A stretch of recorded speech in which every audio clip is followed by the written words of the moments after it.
evening. G'day everyone, Jackson Millan, the Wealth Mentor.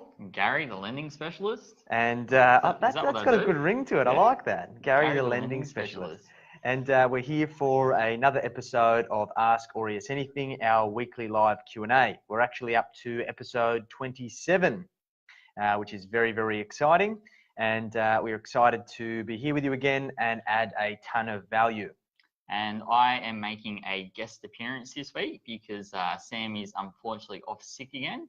He's got a case of the man flu, so he's recovering and resting at home, I hope, and I hope he gets well soon. He can't catch a break. Can't catch a break at the moment. That's all right. I think he's run out of sick days. He'll get there though. He'll get there. All right. Maybe he needs a holiday. So, given the amount of feedback that we've received from last week's incentive, if those of you who were signed on may remember, we had 10 free strategy sessions to help you with your new financial year planning. And they got snapped up very, very quickly, which was very exciting. And we added a ton of value. So we have brought it back this week again. So there is a link in the description. If you want to schedule a strategy session with myself to talk about your new financial year planning, whether that be business, wealth, finance, lifestyle, whatever may come in between, make sure you take advantage of that. There is only 10 spots, so jump in quickly, otherwise you're going to miss out. Beautiful. Now, the compliance stuff, Gary. Compliance stuff, the important stuff. All advice that we give today is obviously general in nature, so it's not tailored to your specific needs or circumstances.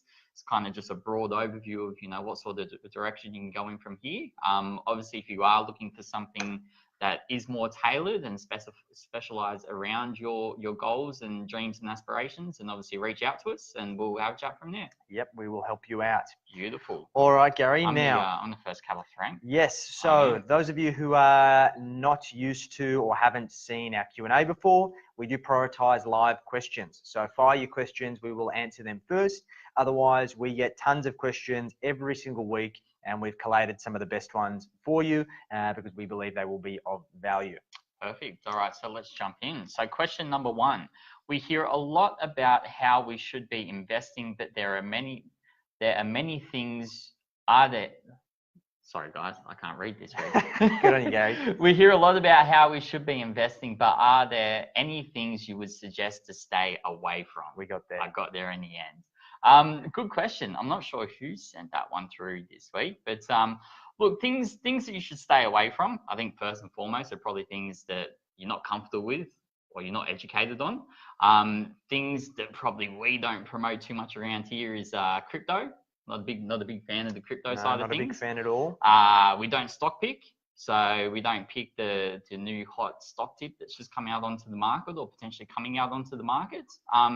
But in respect to that, I don't think I have really kept up to date or seen too much out there on the market that I would stay away from.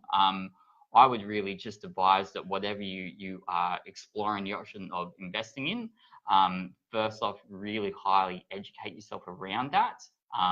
I would lean on a potential expert in that field just to get some sound investment knowledge about whatever that is that you might be investing in. If it's the share market, if it's property that's in a specific area, if it's investing into state, if it's gold, if it's cash, whatever your investment stream is that you're kind of comfortable with.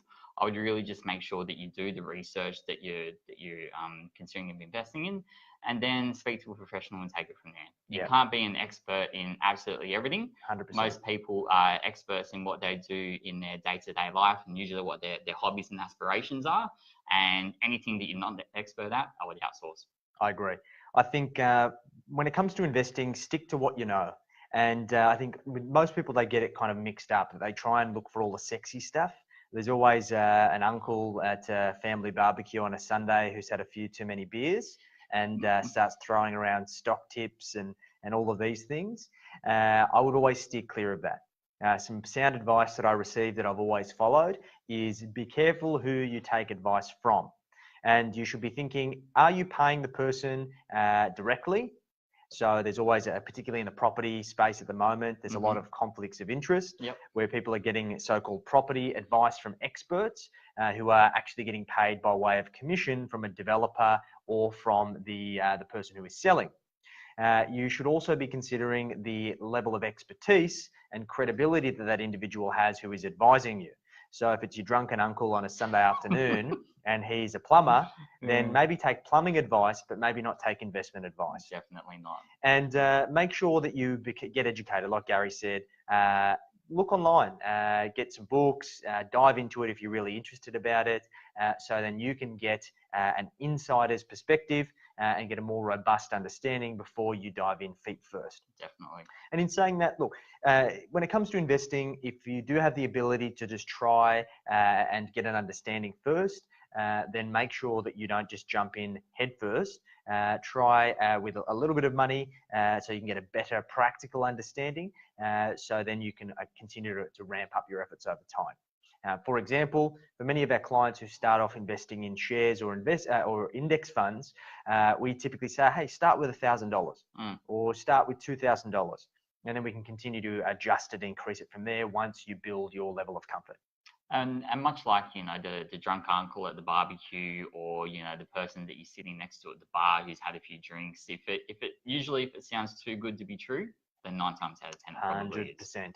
There is a relative relationship between risk versus return. The amount of horror stories that I have heard of people saying, oh, it's a sure thing, I'm going to make a 400 or 500% return. Yes, Sal, we heard one a little while back of a 4,000% return. And look, these things do happen, but for somebody to be paying that amount as a return, there needs to be a lot at stake.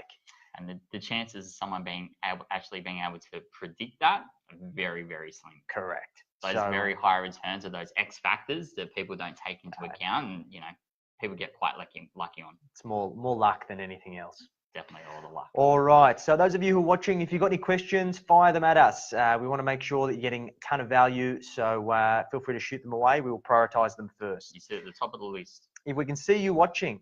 So if you're not asking questions, we'd love you to share this live event with your network to hopefully help them get value as well. Yep. All right. So next question. I have run my business for a few years, and I don't really have a good idea of how to understand my financial metrics. Where can I learn more about this? Great question. Not enough business owners ask this question. I was only having a conversation today and talking about, as a business owner, most of us get into business because we're good at what we do. We are expert technicians and we are really good at our craft. But being good at our craft doesn't make us good business people. And we typically learn through experience and mistakes of how to run a business. And in some cases, we never learn what we need to. One of the most important aspects of business is understanding your numbers. And this typically comes down to cash flow and profit. So ultimately, when I talk about these things, this doesn't mean your tax returns, your profit and loss statement, or your financial statements that your accountant does for you at the end of the financial year. These things are only to keep the ATO happy. They mean very little to you. They're typically used for tax purposes and used for borrowing purposes. So beyond this, adds no value.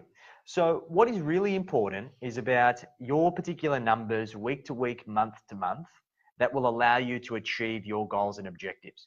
So for example, if you want to buy a house and you need to save up a $200,000 deposit, the key metric will be, well, how much profit or cash flow, excess cash flow, does my business need to allow me to save that much money? So when we look at financial metrics, they don't need to be black and white figures that are just about the performance of your business. It's about putting your business in a position where it can be used as a vehicle to allow you to create the life that you want. So the first place you can start is by getting some really good accounting software. So for example, Xero, very, very simple, very, very intuitive, and will give you a really good baseline to track your numbers. The second thing that you can do, which we use for most of our business clients, is a piece of software called Fathom. So Fathom is basically a virtual CFO dashboard. And before I lose you, this is very, very simple. It takes all your data from Xero, it puts it into a dashboard, and it not only shows you all of your financial metrics, but it allows you to be explained what those financial metrics actually mean, and also recommend opportunities for you to improve them. We do this for all of our business clients to simplify their metrics, to make it easier for them to make better decisions. So these are a couple of quick things that you can do to learn. Yeah, and look, I think at the end of the day, you like you mentioned, you get into business for a reason. You get into a business because you're good at your craft, right? I mean, look at Sam yourself, for example. How many things do you think come with the day-to-day operations of Aureus Financial? 100%. Heaps. And you can't be an expert at all of them. So whatever you're not an expert at, you outsource the rest. Correct. You exactly focus on what you specialize in and where your craft lies, and then you bring the right people in around you to be able to grow the areas of the business that you want to, and you 100%. can focus on what's important to you. Exactly right. And it's just about making the measure of success, and the ultimate measure of success is your cash flow. If you've got cash in the bank and something goes wrong, you can weather the storm. That goes for personal life, that goes for business. So that should be the first thing that you try and work out is how do you improve your cash flow to be able to support you on your journey. Perfect. I'm going to see Rocco's joined. G'day, Rocco. G'day, Rocco. Good to see you here, mate. How was jiu-jitsu? I hope it was well. Or stick fighting, one of the two. Whatever the focus is these days. That's all right. All right, next question. I recently got my bank to complete a valuation of my property and it has gone down. Should I be worried, and what can I do? Now, this is probably, I think, the second most common question I get as a broker, right? You know, people are always getting valuations of their properties, are always keen to find out what it's worth. And there's so many different avenues that you can go these days in respect to obtaining a valuation. You can go direct to your bank. They can get someone to come out and do a report for you and, you know, give that back to you in about 24 hours. Depending on the bank as well, you know, there's different levels of valuations that they do. You know, some might just pull a report off a computer and give you a figure, and then, you know, away you go from there. Some might pull up to the side of your house, take a couple of photos, drive back, look at the neighborhood, go get some lunch on the way back to the office, and then pull a report off and give that to you off the back of it. And then your third one's your most common, where, you know, a valuer comes into your home, takes pictures of every single room, plays with your puppy dog, and then goes back to the office and draws the report out from there, right? Now, one thing that you've got to remember as well when you're getting a valuation, especially from a bank, what they do is it's not the bank directly that's doing that valuation report for you, right? What they will do is they will basically hire a valuation firm, and there's dozens of different valuation firms in the market at the moment. And what that valuation firm will do is they will do one of those types of valuations that I just brought up, and then go back to the bank and give them a report, which will give them a figure, which they'll essentially relay onto you.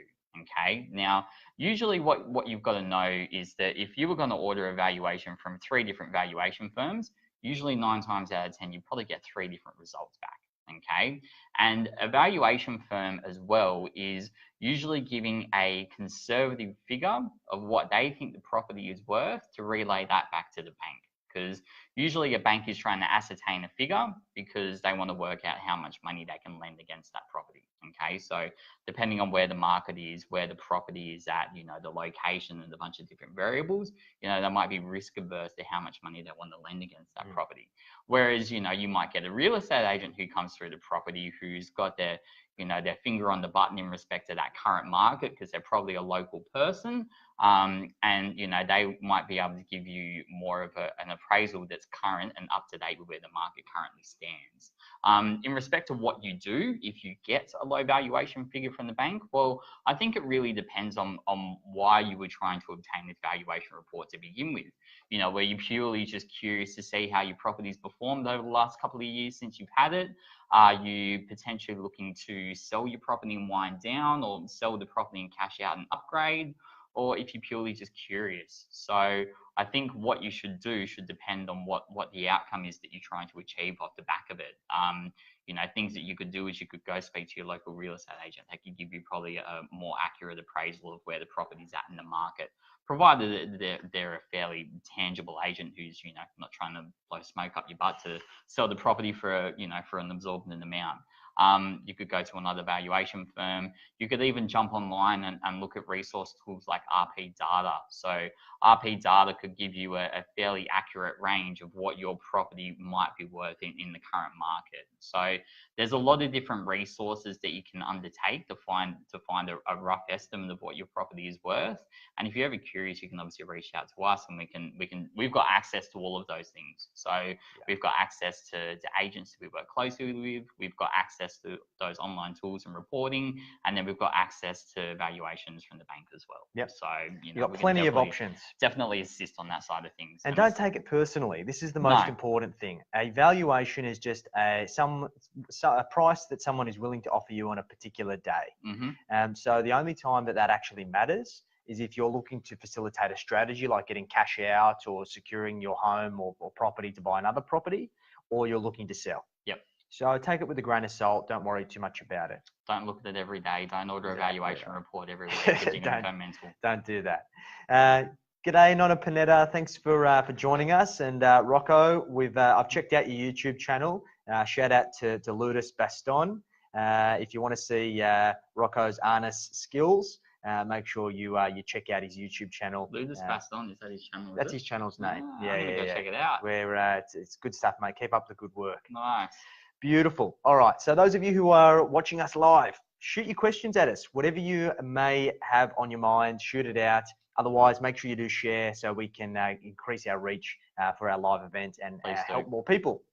So I recently heard, this one's for you, Rocco, actually. This is a question that you asked yesterday, mate. You're our biggest fan. We love you, mate. So I recently heard about a product that allows me to invest in gold and silver. Is it a good idea, and is bullion a good investment? So a lot of people have essentially for a very long amount of time, if you do research into currency, valuations of currency, hedging risk, and gold, gold has always been underpinned as a defensive investment that is used to minimize volatility and to be negatively correlated to market fluctuations.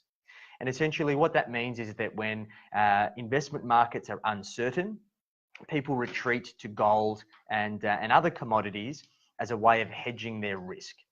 Now, if we look at gold prices, and you can go into Google and search spot gold price or gold prices and look at a chart over the long term, it's pretty much sideways. There is volatility, and it does go up and down and fluctuate in value, but it is not good as a buy and hold strategy. It is more of an asset that traders use in order to use that volatility, the constant up and downs, to be able to make money depending on what the price movement is. So for example, a trader, if they believe that gold is undervalued, can buy it long, meaning they make money if it rises in value, or if they believe that it's overvalued, they can short gold and make money as it falls. Now, if you own physical bullion, you will only make money if it goes up. So same thing if you're using one of these, I guess with technology, a lot of these institutions are unitizing commodities that you have to buy in pretty large components or large volumes. So by unitizing it, it means that people can get in little by little, which is increasing the appetite for this, because the barrier to entry for you to buy a 1 kilo bar of gold, most of us don't have that kind of cash lying around. We don't. So I would be saying that as an asset class, it's not something we recommend. We would much rather suggest to somebody getting started with investing to utilize indexing or an ETF approach, and essentially have a diversified approach so they don't have to worry so much about the particular asset. They let a professional manager allocate that money across the world, and they just choose what risk profile that they best align with, anywhere from very conservative all the way up to very aggressive. So if you're more interested in that, feel free to look into it. There are some micro investing apps that we've spoken about in the past. So do a bit of research and you can find out some very simple ways to get money into the market. Perfect. Sound advice. All right, next one. I am considering helping my kids get into the property market. I have heard I can go guarantor. What are the risks? Now, this is something that is probably the flavor of the month at the moment. Especially, young kids who are potentially trying to get into the market at present. Everyone's finding it tough. Property prices are getting higher. People are finding it harder to borrow as much money as what they used to. So people are reaching out for help. And something that has been around for a while, but maybe necessarily hasn't really been utilized as much as it has been in the current market, is the family guarantee. Okay. Now, what that essentially means is it essentially means mum and dad have got a property. They might still have a debt against it, or they might own it outright. But what they're essentially doing is they are essentially helping you get that property that you want sooner. Now, what I mean by this is they're essentially using some of that available equity that they've got within their property to cover the deposit that you might not have to get into the market. Okay, so basically what that means is let's say, for example, mum and dad have $1 million investment property and the kids want to buy, their first house around $1 million. Okay, let's say they've got 50 grand in the bank, and it's taken them quite a while to get there. Mum and dad can see that, and they're like, you know what, we want to help out. We want to help you get into that property sooner. What they will do is they will use that available equity that they've got to cover the deposit requirement that you need to get that house sooner. Okay, so basically what that means is, let's say you purchase a property, you're going to have one loan against the property that you're purchasing, usually for around that 80% mark, and the difference that you don't have in the required deposit amount is going to be a second loan, which is going to sit against mum and dad's property. Okay, so you're basically going to have two loans, and the idea is obviously to try and get rid of that guarantor loan first, get mum and dad off the hook, so that way you can move forward and start paying down the loan against your own property. Now, what are the risks associated with it is the second part of the question. Okay, and that obviously if you're using the equity within your home to help your kids get into the market, there are some risks that you need to be made aware of. First off, obviously, if you're going down this path, you're doing this off a lot of emotional value. I think you want to help your kids get into market, you want to help them get a foot in the door, and you want to help them grow on their journey or path of life, right? And usually, if you've got a good relationship with your kids, then they're going to do the right thing by you and pay back that loan, so you don't have to worry about it. Sometimes though, families don't get on. Those kids, they might lose their job, or they might lose focus on what they're doing in life, and they might fall behind on those loans or that guarantor loan.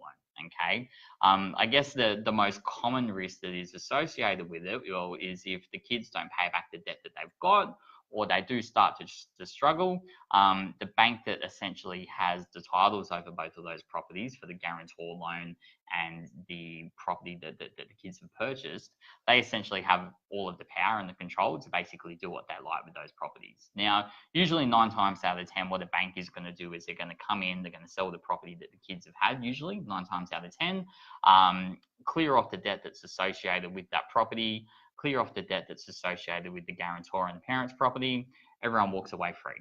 Okay, I guess though there's a couple of variables that need to be taken into account when you're getting into the property market, because what if the value of the property prices fall down, and things like that. So if there's a residual figure at the end of the day, well then this is something that the parties would need to come up with to be able to satisfy the banks and essentially keep them at bay. So while the guarantor option is definitely a good thing to get into to help the kids get in the door, and something that is quite common these days, because we probably see it about once or twice a week here at Aureus at the moment.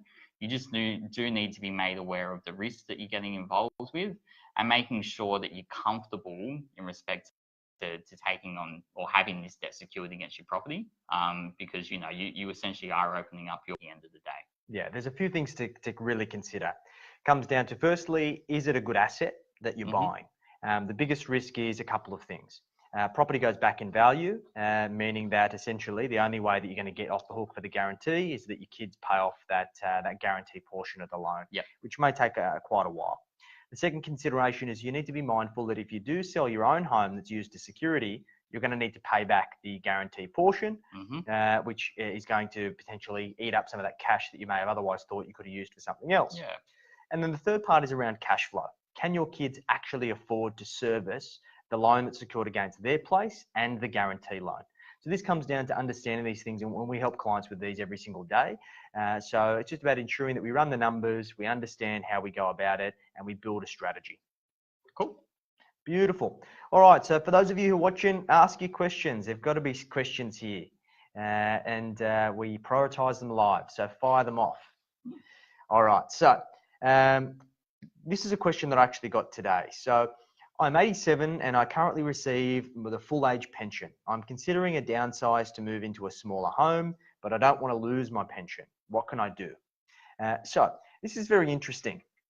And look, I think that a lot of the older generation and the client who did ask me this, I don't expect him to be watching this Facebook Live, but if he is, you are my idol. But in any case, if you do have elder parents or grandparents, this is significant.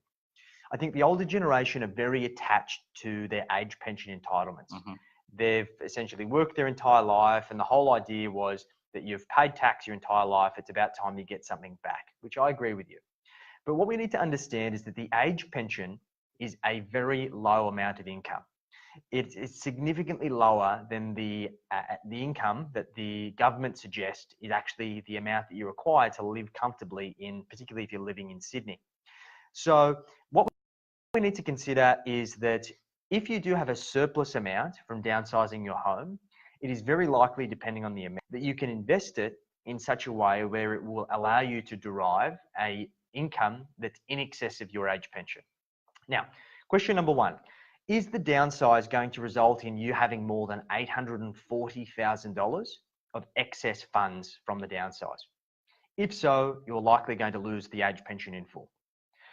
If it's not, then you're going to get a part pension, which means you still get all the bells and whistles and all of the other deductions and benefits of having the age pension, as long as you qualify for $1. We can invest the remainder amount and then top you up so you're actually deriving more income than what you did on the pension.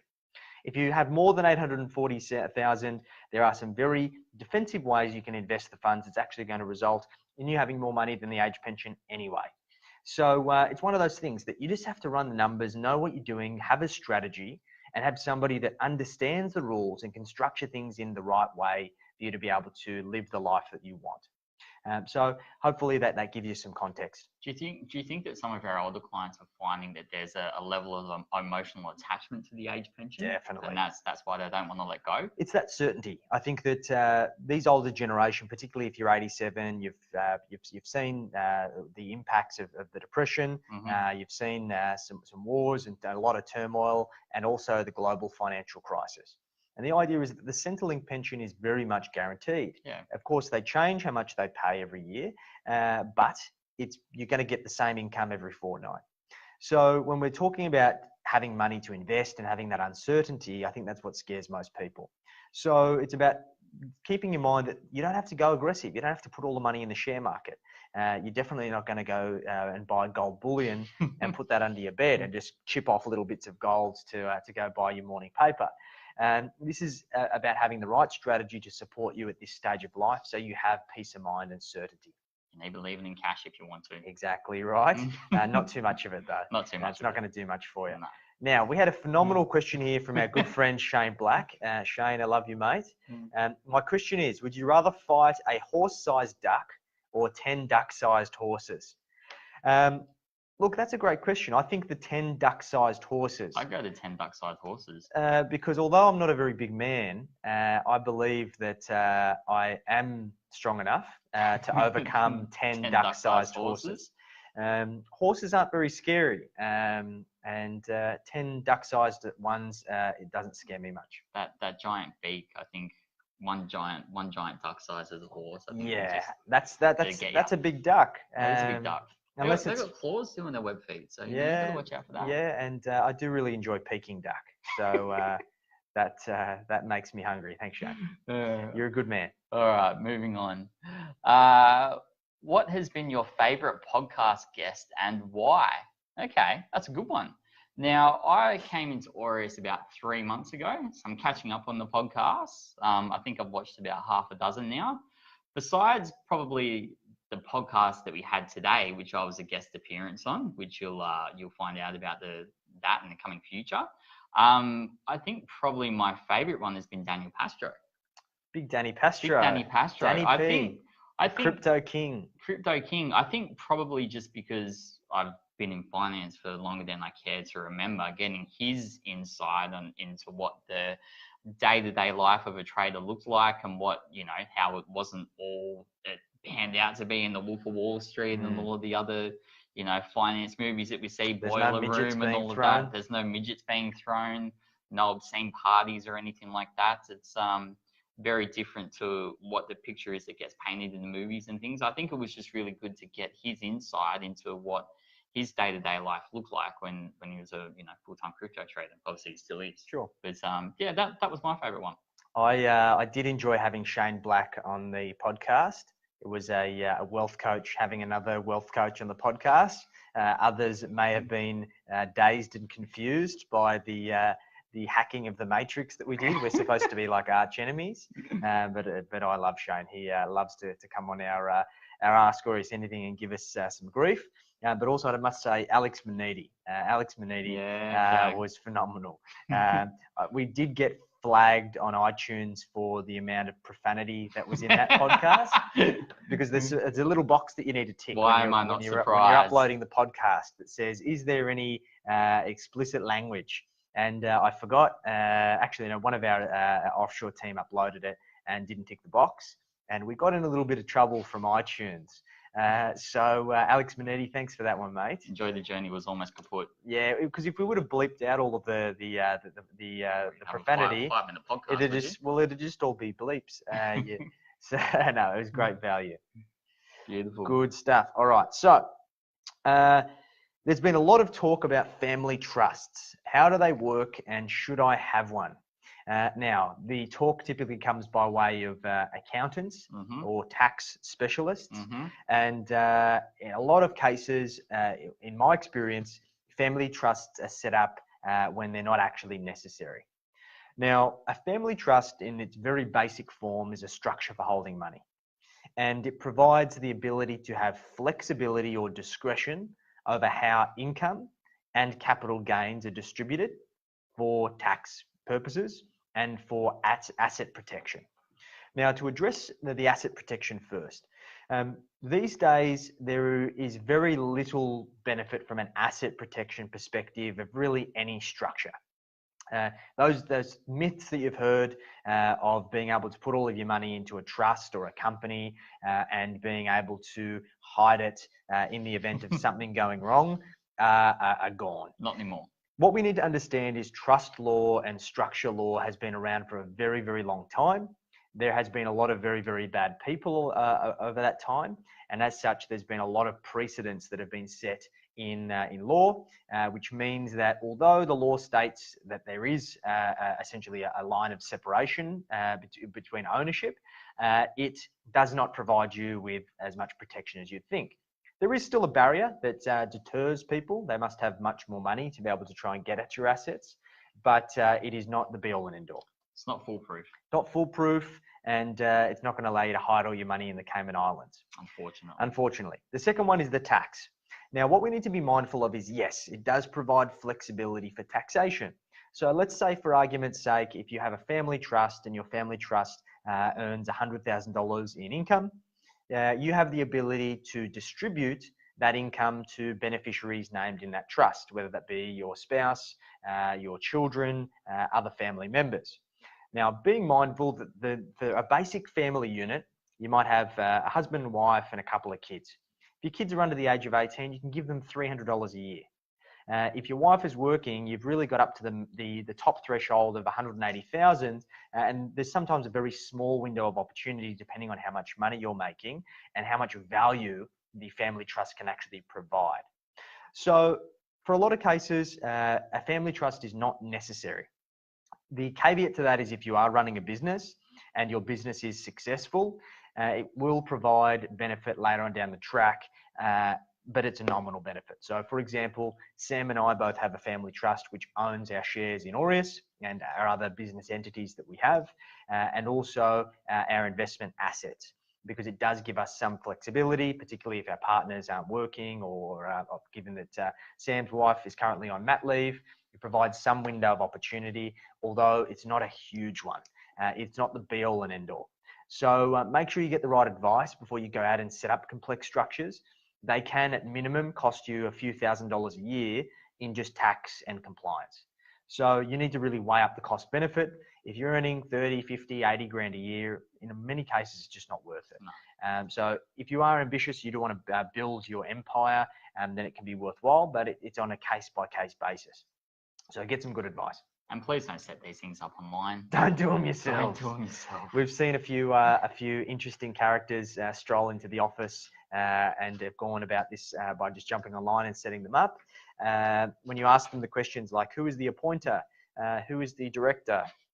Who are the beneficiaries? Where's the trust deed? Where's your constitution? Their eyes glaze over. Yeah. So if you don't know all of those things, pay someone else to do it for you. You need to get the right advice around that. Correct. All right. Beautiful. All right, next one. I have around $200,000 in super and was considering setting up an SMSF to buy property. What should I consider and is it worth it? Really good question. I think the SMSF, the whole SMSF and buying things in property a couple of years ago was like, it was the be all and end all. Everybody was just setting up an SMSF, cashing out all their super funds, putting it all in there, and then, buying property, jumping into the market, right? Because, especially around the boom when property prices started to peak, people were trying to find alternative avenues to really get a foot in the door and get in the market. Now, while I definitely don't begrudge having a property inside of super, because depending on your investment strategy, it can be something quite beneficial to set up. There's a few things that you need to know about it. If I had $200,000 in my superannuation fund and I wanted to set up an SMSF to buy a property, I probably wouldn't.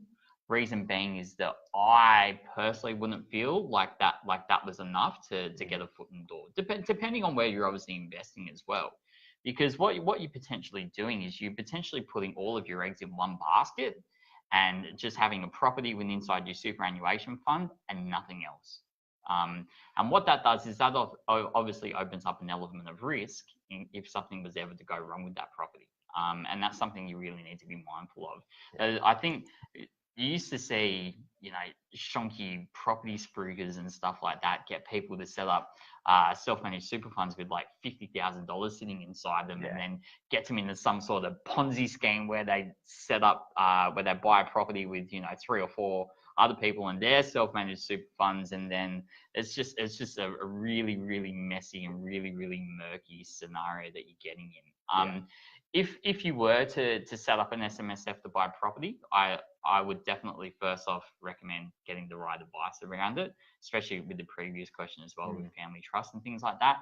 But if you are doing it, just make sure that you're not spreading yourself too thin. And if you're definitely thinking of buying a property within inside the super fund and you need to get a loan inside that super fund to facilitate the purchase of the property, make sure that you're speaking to an expert in that field and getting the right advice first. Because where the self-managed super fund market has changed, especially if you're looking to borrow money within that fund to facilitate a property, there's a lot of mitigating factors that come into account. So now banks don't like to see all your eggs in one basket when you're purchasing a property inside super. They might want to see 10 to 20% liquidity value within that super. So what that means is basically 10 to 20% of either the total value of the fund or 10 to 20% of the total value of the property, depending on the lender. They want to see basically that cash at call to be able to protect themselves and, basically cash out if something was to ever go wrong. I really just think with that space, you really need to get the right advice. 100%. People just want to jump into it. Again, you can probably set up a self-managed super fund online. I'm sure you can. Don't do it. Don't do it.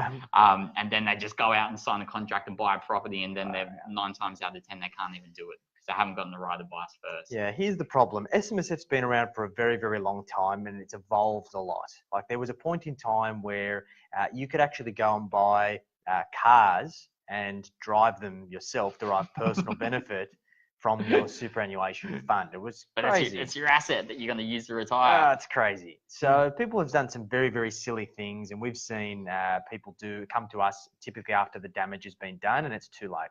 So the ATO has been really ramping down on trying to stop people from squandering their superannuation because people just didn't have an emotional attachment. They were just giving it a crack, and if they lost their super, they're like, yeah, whatever, didn't really care anyway.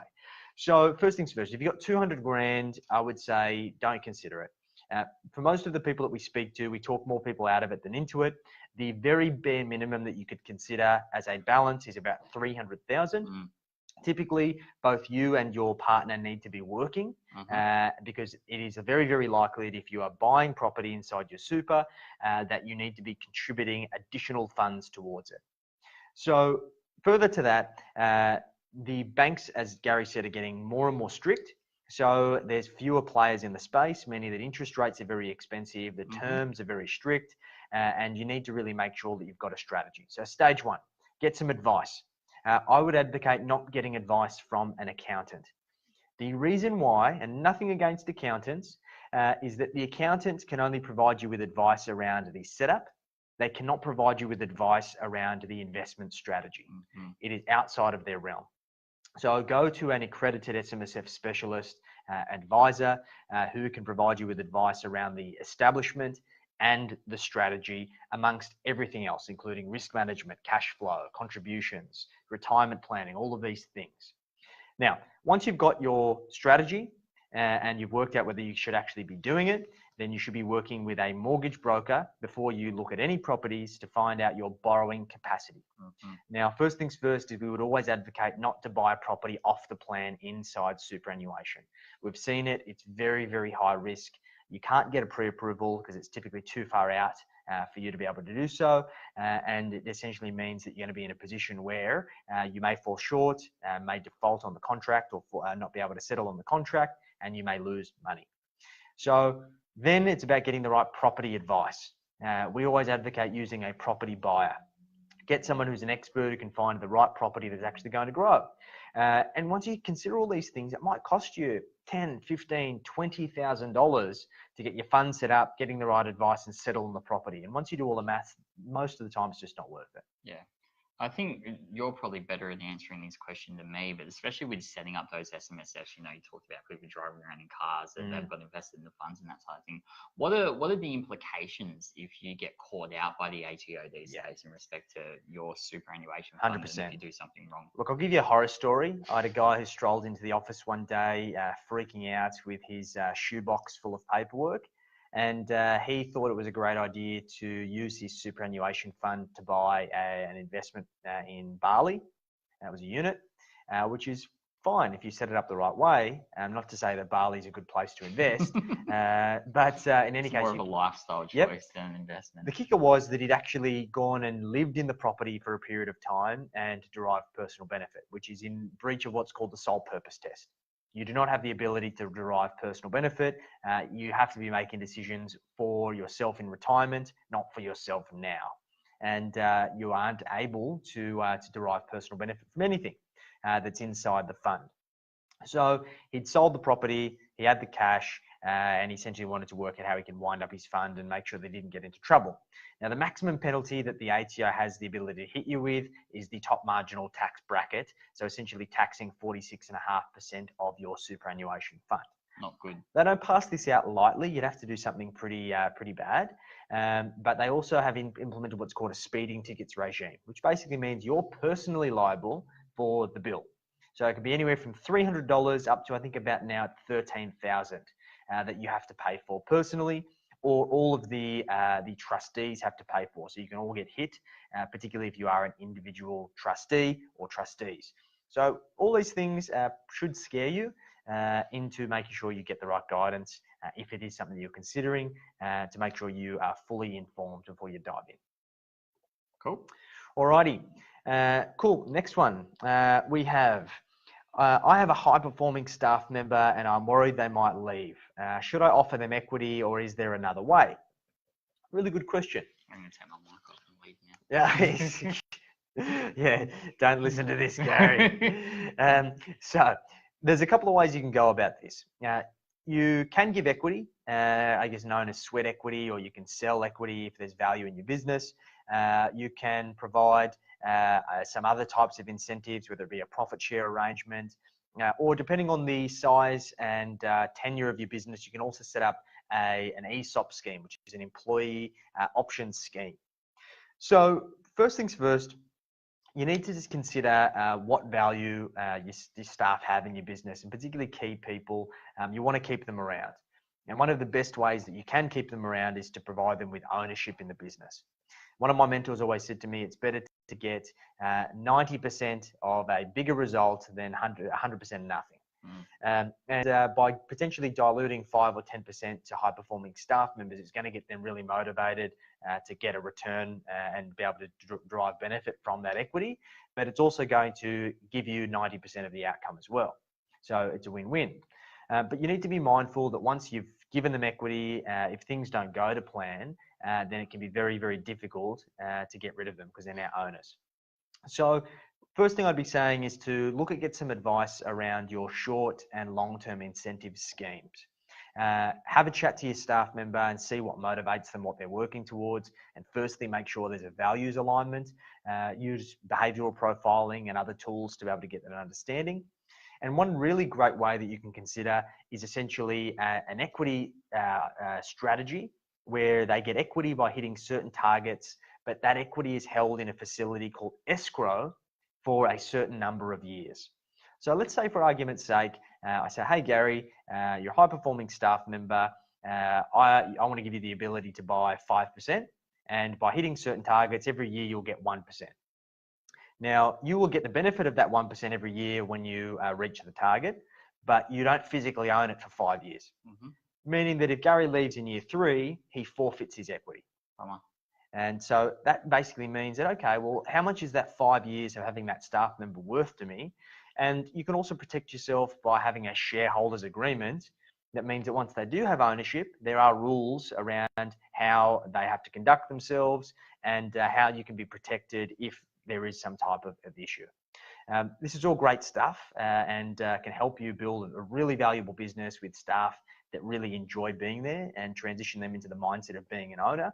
But you just got to go about it the right way. Yeah, definitely, because I guess it's really important. You don't want to make an share scheme available to a high-performing staff member, have them hit their targets, get in the door with the share scheme, and then completely drop off the radar. 100%.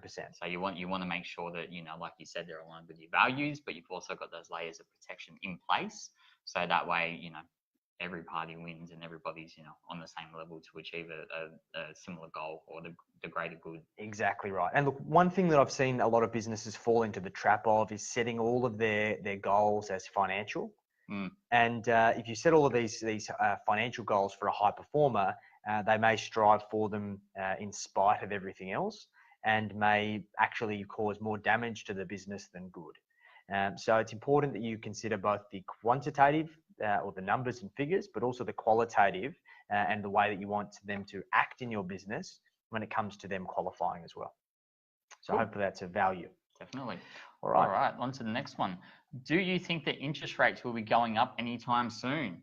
Good question. I guess it depends what interest rates you're talking about. Are you talking about the RBA cash rate or are you talking about the bank's interest rates? Let's talk about both, Gary. Let's talk about both. So bank's interest rates. You may or may not be aware that banks can basically raise their interest rates at any time that they want. They can raise or reduce them effectively, regardless of whether the RBA moves every month. Okay. We actually noticed quite recently that some of the smaller institutions last week started to actually raise their interest rates. Not by a huge margin, not by anything that is going to make or break the bank, but banks usually justify it by their increased cost of funds. So effectively, what they do is they need to increase their interest rates to basically still maintain their margins and keep shareholders happy and things like that. So talking about the RBA cash rate itself, as everyone's obviously aware, the RBA meets once a month, discuss all those fun and fancy things that no one really wants to talk about because it's all quite boring. And then they decide basically whether they're going to increase interest rates or leave them stagnant as they are or decrease interest rates. I think interest rates have been stagnant now with the RBA for, 17, 18 months, yeah. somewhere around that mark. So, they've been quite stagnant for some time. Will they go down any further? I personally don't think so. Will they go up in the future? Probably. When will they go up? I don't have a crystal ball. But I think you will find that the RBA will start to increase the cash rate. I reckon educated guess might be, towards the back end of this year, start of next year, maybe have drawn out a little bit longer than that. What do you think? Yeah, so there's a couple of factors here, and we can really geek out on this stuff, but I'll try and keep it as interesting as possible. I don't want to geek out. So what we've got to be mindful of is that governments set interest rates to promote economic prosperity and to control inflation. And the RBA essentially formed a policy back in, I believe, the late 70s, early 80s, where they set inflation ranges to keep inflation between 2 and 3%. Because throughout the developed world, there's always been issues around controlling inflation and about trying to ensure that things don't get too far out of control. Now, to explain, inflation is essentially how the value of money depreciates over time. And essentially meaning that we can't buy as much today that we could have 10 years ago. So what we need to be mindful of is that inflation can be extremely dangerous. If we look at places, I believe it was Zimbabwe, there was hyperinflation. Right now in Venezuela, there's hyperinflation. I believe inflation is at like 3,000 or 4,000%. Meaning that I think in Zimbabwe, they got to a point where a $1 trillion note could not even buy a loaf of bread. So this is an issue in the financial system, and it was theory that had come to reality and became a real world problem. So one of the biggest issues we're seeing right now, particularly in Europe, is the risk of deflation. Essentially inflation going negative, and there being interest rates no longer being a valuable tool that can influence economic growth. We've seen what's happened to Japan since the 80s, and we've found that it's been very, very hard for Japan to get out of their problems. So we've got to be mindful that the RBAs and the central banks have a significant responsibility to ensure that we all live comfortably. So in saying that, I don't think there's going to be any more cuts. Main reason for that is that even though if inflation does fall, they want to try and find other ways to stimulate the economy other than constantly relying on interest rates. Secondly to that, I'm not sure that interest rates are going to go up from an RBA level because we still have one of the highest cash rates in the developed world. And further to that, when interest get pushed up by the RBA, the government's mortgage repayments go up as well. So we need to be mindful that Australia and most of the developed countries around the world are carrying a tremendous amount of debt. So if they want to be able to tackle that debt, keep interest rates low. Cool. So geeking out. Lucky we live in a great country. We lost all of our viewers. I'm talking about the RBA. There's no one watching. No one's watching. We'll Everyone's just wrap gone. it up. Everyone's gone. All right. Got to keep it exciting, Gary. Come on. Next. We can get Sal in the background and do a dance if you want. Sal, come on, dance. We've got to get these viewers back, mate. All right. So how much wealth do I need to achieve financial freedom? What a sexy question. Everyone come back. This will get them back. All right. So look, this question's right up your alley. Financial freedom is sometimes a bit of an ambiguous and subjective term. So it comes down to individual consideration of what you need. Now, the first thing is about how do you firstly buy your home, have it paid off? Because one level of financial freedom is no longer having to every single month pay either a bank or your landlord for the ability to live in your home. So if you can get that off your plate, then that's fantastic. The best thing to do to be able to work that out is jump onto a debt repayment calculator and basically type in all your figures and work out what your extra payments need to be to get your home paid off by a particular time in the future, either years or by the time you turn a certain age. For most of our clients, it's around 55, 60 is the optimum age to have it paid off, so they can live their golden years. The next part is how much wealth do you need in order to live comfortably from passive income and not have to work if you choose not to. And for most of our clients who need around about $75,000 a year in income, which is a very comfortable lifestyle, assuming their home's paid off and kids are no longer on their plate, is the number tends to be, assuming that you're retiring or stopping work at 60, about $1.6 million in terms of passive or in terms of wealth that is inside superannuation at that stage. The main reason why we say inside super is because based on current rules, that is the most tax effective way for us to fund our retirement, and from 60 plus, you can derive that income tax free. There is also no tax on any earnings, assuming that you're not working at that stage either. So play it safe. If you want to retire earlier, of course you need to have more. But that 1.6 is a bit of a target. What we do for our clients and what we can do for you if you want to opt in for one of the strategy sessions, if you want to work out what your financial freedom numbers are, click on the booking link and schedule a time. We're going to go through what your idea of financial freedom is, and we will be able to crunch all the hard numbers for you and put together a bit of a roadmap. So then you'll actually get a real number that's relevant to you, as opposed to a conceptual number that we kind of pull out of the air. Make believe. Exactly. Fugazi, right. as Sam would say. Yeah, no fugazi here, all right? All right, we got time for the last one? We got the last question. We got the last question. You guys talk about goals and aspirations all of the time, but what really motivates you guys to work so hard? Good question. I think obviously what makes each and every one of us tick is different to each and every one of us. So I've got different goals and aspirations, and so does Jackson.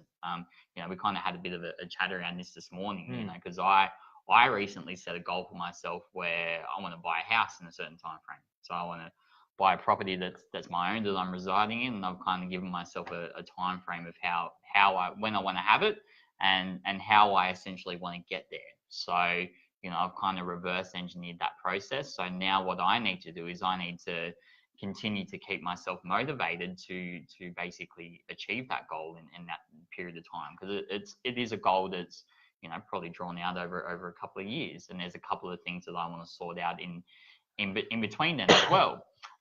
So I think what you need to do is you really need to have some sort of realistic long-term goals. You're right there. I'm dying. but you also need to have some goals that you can set for yourself along the way. Was it something I said? Not to die. That's my goal. My goal's not to die. I think long-term goals are great, but you also need to have some short and medium-term goals. Thanks, Sal.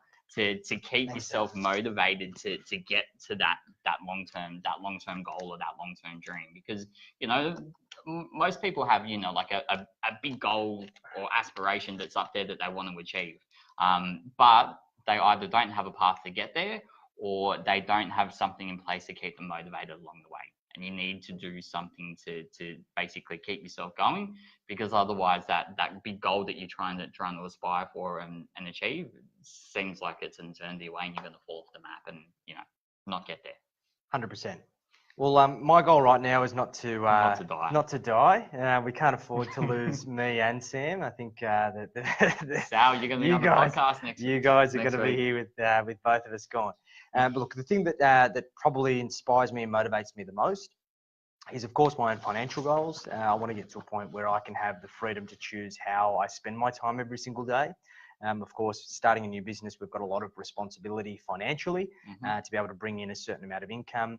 Obviously, we've got there's 4 of us here in Sydney, there's 8 in the Philippines.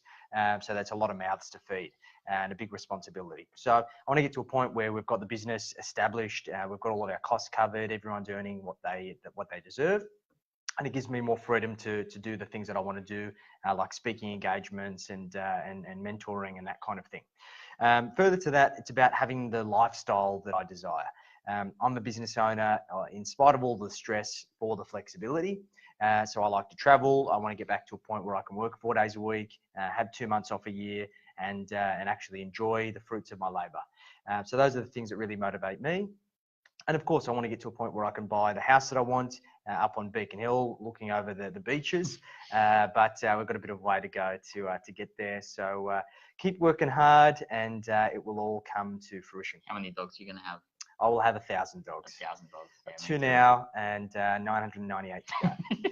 So we will accumulate them over time. And a baby pig too? Yes, a baby pig, definitely. All right, everyone. So that is our Ask Aureus Anything for the week. We appreciate your contributions. Those of you who are watching this once we go offline, make sure you do continue to post your questions. We'll put them on the list for next week and make sure you get them answered. And we will catch you same place, same time. Beautiful. Thanks for having us, guys. Catch you later. See ya.